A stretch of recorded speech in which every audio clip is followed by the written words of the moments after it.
So finally Suzuki access 125 பார்த்தீங்க அப்படின்னா கம்ப்ளீட்டாக டிசைனை வந்து மாற்றிட்டாங்க. என்னெல்லாம் மாற்றங்கள் பண்ணியிருக்காங்கன்றதை ஒன் பை ஒன் காமிக்கிறேன். ஃபர்ஸ்ட் பார்த்தீங்க அப்படின்னா ஒரு 80s 90s காலகட்டத்தில் இருக்கிற மாதிரி அந்த ஹெட்லைட் டிசைனை வந்து மாற்றிருக்காங்க அப்படின்னு சொல்லலாம். எல்இடி ஹெட்லைட் செட்டப்பாக வந்து கொடுத்துருக்காங்க.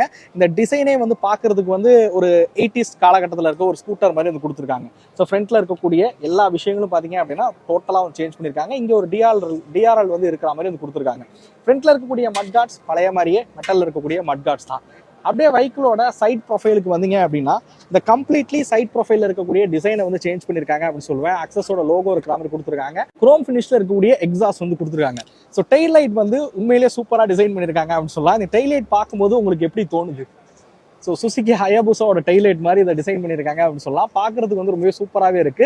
ஸோ டெயில் லைட்டும் பார்த்தீங்க அப்படின்னா எல்இடி டெயில் லைட்டாக தான் கொடுத்துருக்காங்க. இண்டிகேட்டர்ஸ் வந்து ஹாலோஜனில் இருக்கிற மாதிரி கொடுத்துருக்காங்க. So 5.3 litre fuel tank capacity. So இதுக்குள்ள இருக்கிற மாதிரி கொடுத்துருக்காங்க. கம்ப்ளீட்லி இந்த வெஹிக்கிளோட டிசைன் பார்த்தீங்க அப்படின்னா சேஞ்ச் பண்ணியிருக்காங்க அப்படின்னு சொல்லலாம். இன்னமும் பார்த்தீங்க அப்படின்னா அக்சஸ் வந்து மோர் ரெட்ரோ ஃபீல்ல இருக்கிற மாதிரி உருவாக்கியிருக்காங்க அப்படின்னு சொல்லுவேன். இந்த வெஹிக்கிளை பற்றின ஒரு டீட்டெயில் ஒரு வாக் அரவுண்ட் வந்து நம்ம சேனலில் இருக்கு. மறக்காம போய் செக் பண்ணி பாருங்க.